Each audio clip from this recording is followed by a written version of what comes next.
welcome to another Two Stupid Gamers Game of the Year in Review video. For 2022, you guys have seen already our, as a group, picks, our anticipated games for next year. You've seen individually Zero, Bio, and Bulbtastic as well. But now it's my turn for my favorite games of the year. I'm going to break this down into a three-parter. First, we're going to start with the worst or the would-be most disappointing games of the year. Kind of going to combine those into like the same category. And without further ado, let's get right into it. So I don't really feel like there's a game I can consider that was the worst of 2022, bar none. In years past, I have done that. I've been a little bit mean to certain games that maybe they just weren't great. But this year, I couldn't really pick one that was definitively the worst. However, I have 4 examples of games that I consider to be pretty disappointing for 2022. Maybe not necessarily the game is bad as a result, but I definitely found some disappointment in 2022 after all. And the first game that I'm going to talk about is one that many of you probably not too familiar with. That is Cow the Kangaroo. This is like an old platformer game, very similar to Crash Bandicoot, very similar to Croc, actually, if anyone has played Croc. And that game got remade this year.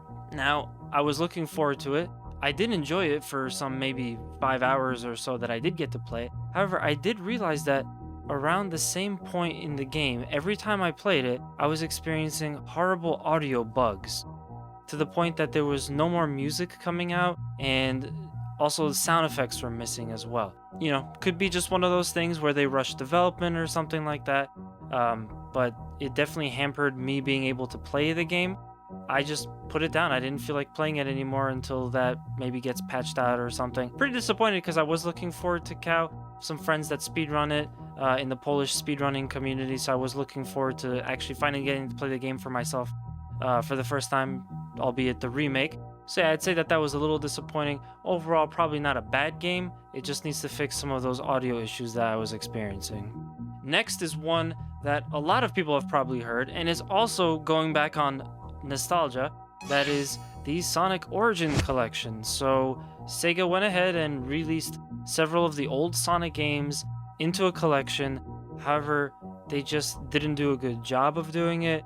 They were nickel and diming everyone, of course, and I don't feel like there's that much more I need to say about this that hasn't already been said. But yeah, Sonic Origin Collection, very disappointing. If you ask me, I would say go get yourself a PS3 or an Xbox and get Sonic's Ultimate Genesis Collection. It's the best $20 you'll ever spend on a PS3 game, and it has pretty much everything that you need and then some. Or you could just get Sonic Air, which combines Sonic 3 and Sonic Knuckles and makes it all modern. So at this point, there's so many different options, even the Genesis Mini, to get your fix for old school Sonic games, that I really feel like they didn't have to make another one, and then they did, and then they did it bad. So yeah, Sonic Origin Collection, pretty disappointing. This next game is kind of hard for me to put on this list just because it's an important game for me. I did like it. I did put a lot of time into it. But the way that they did the microtransactions and the DRM, I cannot get behind. Is Gran Turismo 7. That's the game that I'm talking about. Is a racing simulator series that is legendary for the PlayStation. Of course, they have the PS4. They did give us GT Sport, but we didn't have a proper Gran Turismo game. So GT7 comes out. I, of course, get it. I'm into car culture. I'm into cars, and I wanted to try my hand at a more leveled up, mature racing experience, racing simulator, and that was going to be Gran Turismo. I did really start to dive my head into racing simulators because of this game. However, they did put in a lot of incentive to pay more money in order to kind of get cars that you were going to unlock anyway, if you had like the chance of unlocking it through the lottery system. I don't like lottery. I don't like loot boxing. Those are just such awful gimmicks that need to go away from gaming forever. They need to go away from gaming and stay on the mobile platform where it probably came from in the first place. But like, it's such a waste. Misuse of potentially an amazing game. I should be right here saying that this is my game of the year. But no, they put in these kind of loot boxes, and you have such a low chance of getting actually what you want. by like the 60 hours, I still feel like I barely got any of the cars that I really, really wanted to, because I wouldn't have the money for it or they never came up. And then if that wasn't bad enough, trying to nickel and dime you on this racing simulator game, which, by the way, if you wanted to get the full experience, you would probably also want to do PS5, which would be more money. You want to do a racing kit, you know, wheel, nice pedals, shifter, racing stand, also costs a lot of money, and maybe even VR. So it's a type of game that you're already expected to pay additional money to get the full experience out of it, and they found another way to get even more of your cash. So I just can't get behind that. It's gross, and for something like Gran Turismo, it really has no place. It squandered what would have been a great game, and instead we have yet another microtransaction loot box fest. But again, there's one more thing that sucks about Gran Turismo 7, is that they put DRM in it as well. So there are several times when I was just playing, you know, minding my own business, like I do, trying to get some racing simulator. Maybe I had a long day of work and I just wanted to unwind with some, you know, real world racing style, drifting or whatever, you know, track racing. And then I get on and I can't access 99% of the content in the game because my PS4 or my internet are having issues and it doesn't connect to the internet. It's like, guys, come on. Seriously? The microtransactions were awful, but at least that I could kind of understand. I don't get why you would put DRM into this. And what makes it worse is that, yes, there's multiplayer function. Yes, the DRM naturally would affect that because you're not connected to the internet. You can't play multiplayer. But why does it have to affect the single player? That makes no sense. If you're just trying to play by yourself, a little bit of racing, and you don't have any connection to the internet because of the DRM in Gran Turismo 7, you can't actually play any of that content. So, as much as I really wanted to sing Gran Turismo's praises, I gotta say that Gran Turismo 7 it would probably be the worst entry into the series when it should have been the best, just because they fabricated it with these awful design choices that really had no place to begin with. And the last one, and probably tied with Gran Turismo for most disappointing, really, if I have to be honest, is Rune Factory 5. This is a game that I have to admit is kind of my fault for expecting so much out of the Switch, and by so much I mean just playing a regular JRPG. But this game launched and I had so much hype for it, and I was so excited for it because I'm a big Rune Factory fan. I like farming simulators, I like dungeon crawlers, RPGs.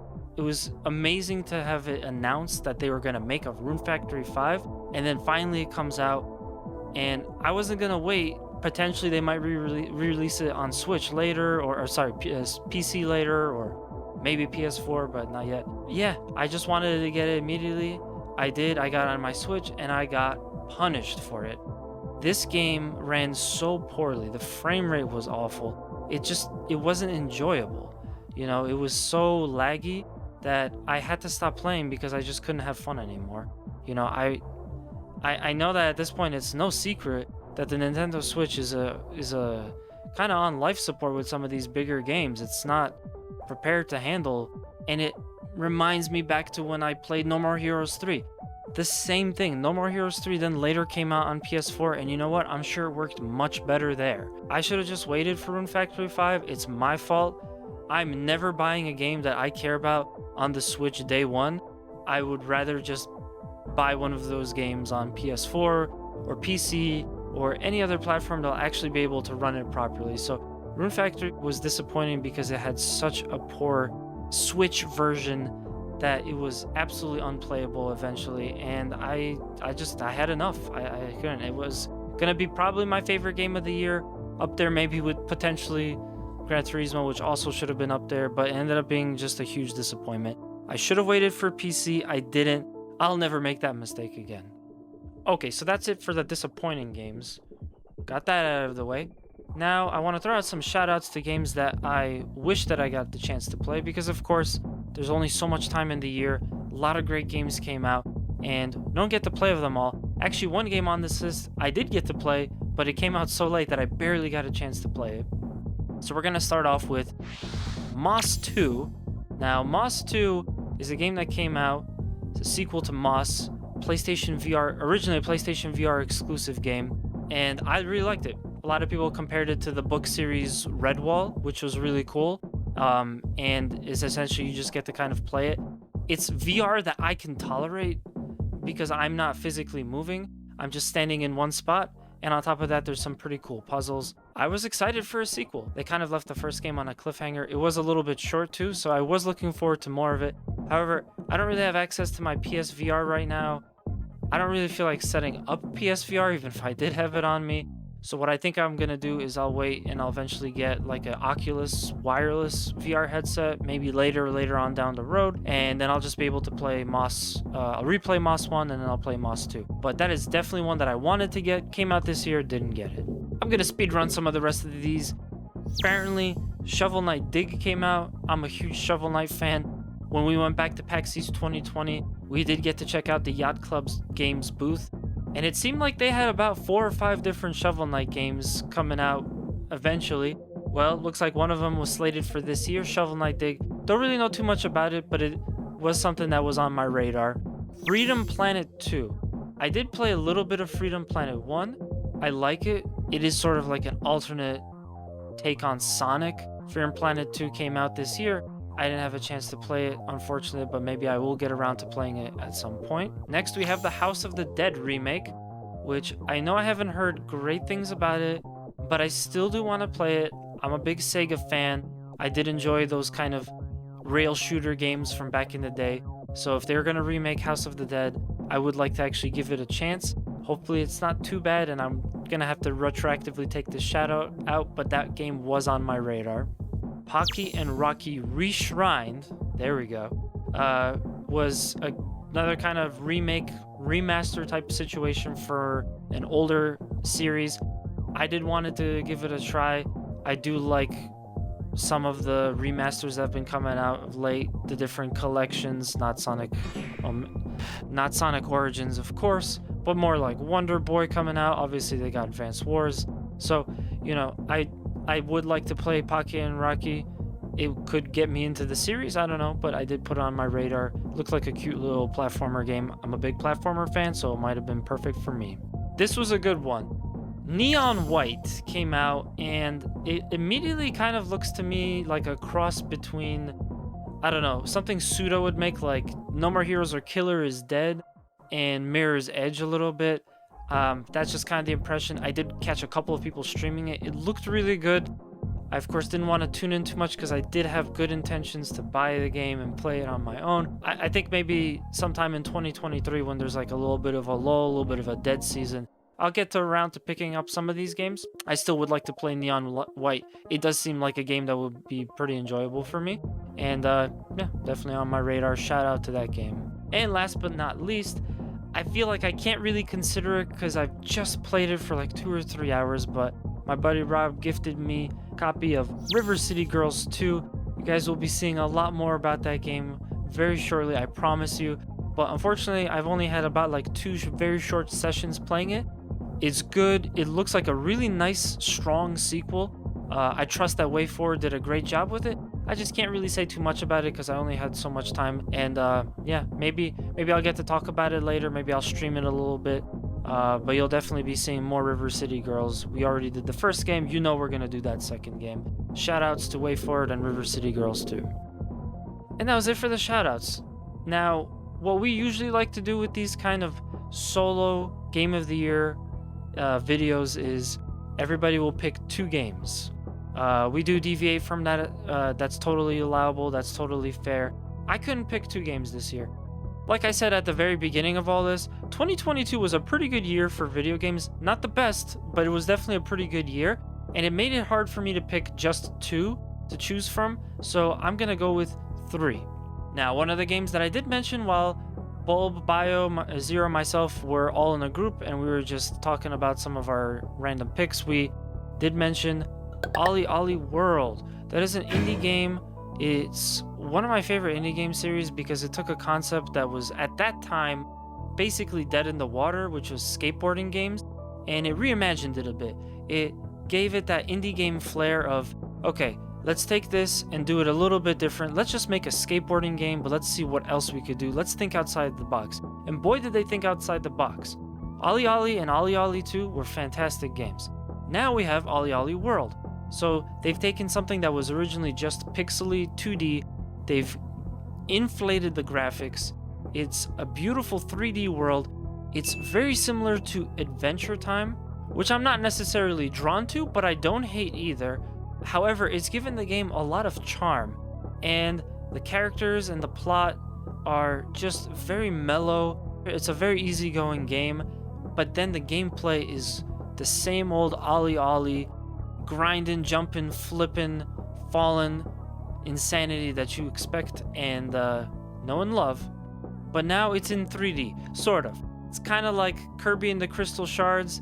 Wasn't necessarily 3D, it was more like the game was in 3D, but you were still stuck on like a 2D plane. Occasionally you could kind of curve around. The game isn't necessarily 3D movement, but it does have 3D graphics, 3D visuals, completely redesigned, and there's a cool character customization mode. All the flip tricks, all the grind tricks, everything that they put in the game is super satisfying to pull off, so I would definitely recommend checking out Ollie Ollie World. And how could I make a top 3 out of 2022 without talking about Kirby and the Forgotten Land? I love Kirby. It's one of the most nostalgic games for me just because I enjoyed playing Crystal Shards. I also really enjoyed playing Kirby Superstar on the Super Nintendo. So I love Kirby.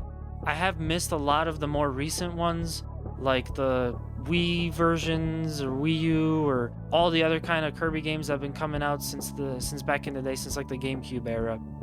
Missed out on most of those. And then they said that they're making another Kirby game and it's going to be for Switch, and I was ready for that. And then they said it was going to be in 3D movement. So not like Crystal Shards, this was going to be actual 3D movement. You're not on a 2D plane anymore. You can kind of just freely move around in the level. And initially, I wasn't 100% on board with this. I thought maybe that could be a little bit of a hindrance, but it worked pretty well. You know, I have to admit, at the very end of the playthrough, we gave it a glowing review.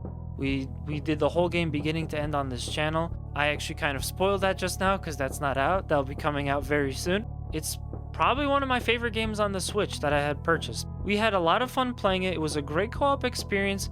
The new things that they tried were actually pretty cool. They didn't all feel too gimmicky, and by the end of it, you know, even though I wasn't too crazy about the world that they crafted for us, I still had a great time with the game. It wasn't perfect. I wouldn't give it like a 10 out of 10 in hindsight, in retrospect, now that I've had some time to think about it. I can't really put my finger on why, but there were just some things about Kirby and the Forgotten Land that, although I enjoyed it, although it was a great new take on Kirby, it still was missing something that I really wanted from Kirby.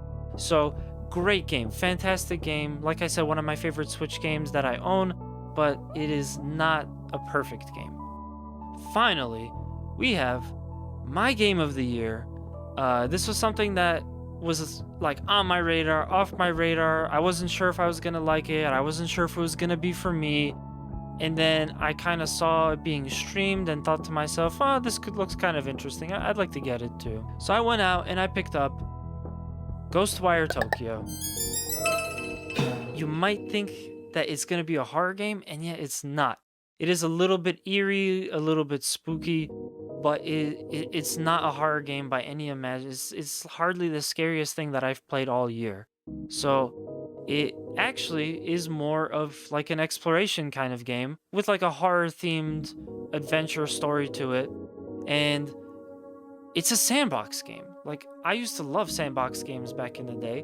When I had more free time to play games, I would just love roaming around and collecting things and doing challenges and doing side quests and finding out more about the world that you're exploring in this game. I don't get to do that anymore because real life takes over and you don't really have as much time. All that extra stuff always means even more time that you have to invest into a game. So, unfortunately, I don't really get to play sandbox games anymore, but this one kind of surprised me.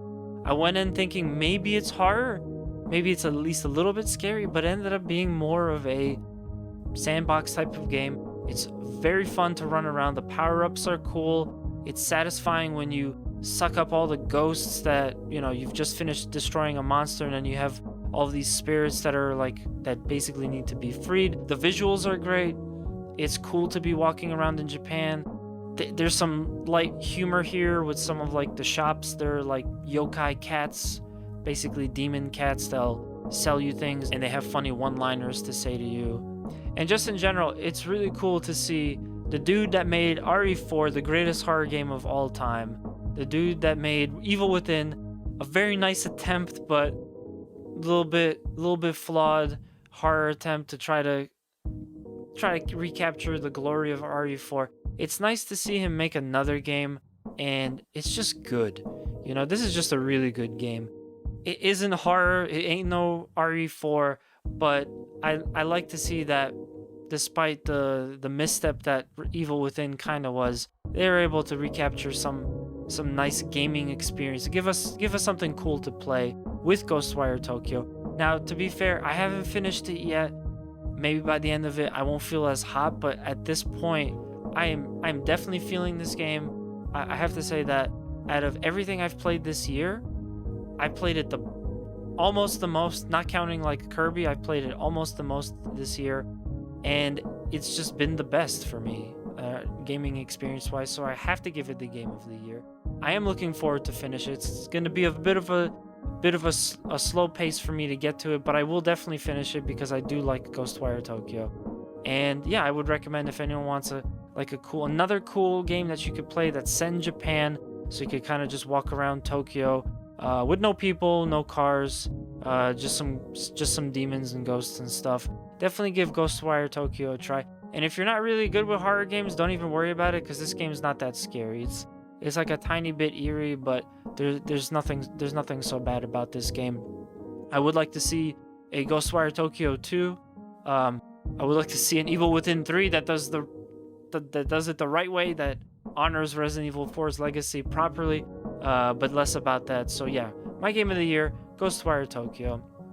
And that's going to do it for me, and that's going to do it for our Game of the Year content for 2022. We hope you enjoyed it. Once again, thank you to our buddies BioZ Venom and Bulbtastic for joining us. At this point, it's like a tradition for us, but we really appreciate you guys coming on, and we hope you guys enjoyed having them on, in addition to having as well Zero give his favorite game of the year, and me giving mine. If you like this video, make sure to like, comment, and subscribe. We always have tons of content right around the corner, so stick around. I'm sure we'll have some kind of other videos, and yeah, maybe we'll have like a really cool playthrough for a previously mentioned game coming up. Who knows? But hey, that's it for me. I'm Mash the Stampede. This is Two Stupid Gamers, and we'll see you on the next video.